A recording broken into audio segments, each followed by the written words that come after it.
Bienvenue dans ma cuisine pour cette nouvelle série consacrée à l'alimentation vivante dont je vais disséminer les épisodes ici et là.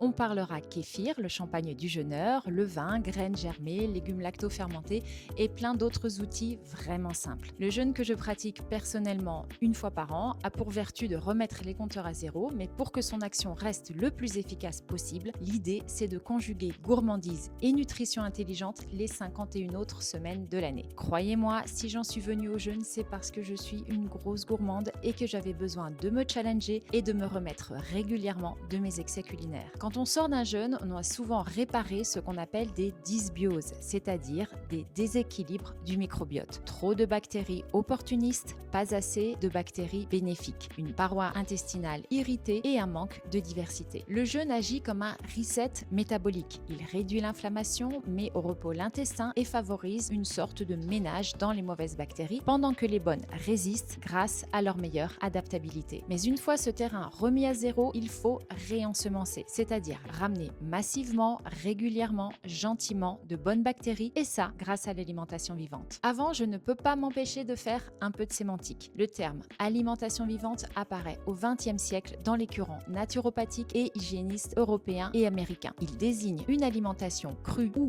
peu transformée, riche en enzymes, en micro-organismes vivants et en nutriments intacts. L'idée repose sur un principe simple. Plus un aliment est transformé, chauffé ou raffiné, plus il perd de sa vitalité enzymatique et microbienne. Le terme superaliment, lui, est beaucoup plus récent. Il apparaît dans les années 1990-2000 dans le marketing nutritionnel anglo-saxon. Il n'a aucune définition scientifique officielle. Il désigne généralement un aliment à forte densité nutritionnelle, riche en vitamines, minéraux, antioxydants ou composés bioactifs. Ici, on va s'intéresser aux aliments vivants, tout ce qui est fermenté, germé ou riche en enzymes.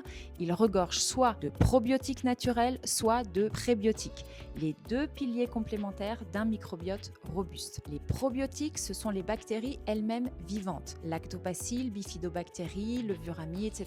On les retrouve dans le kombucha, les lactofermentations, le kéfir, le yaourt végétal fermenté, le miso, le tempeh, etc. Les prébiotiques, ce sont la nourriture pour ces bonnes bactéries, fibres solubles, aminorésistants, inulines. On les trouve dans les bananes pas trop mûres, les asperges, l'ail, l'oignon, le poireau, le sarrasin, l'avoine et dans une quantité folle de graines germées. Donc cette série a un objectif clair, t'apprendre à nourrir ton microbiote avec des aliments vivants super simples à préparer, économiques et ultra bénéfiques après un jeûne pour te refaire un microbiote de compète.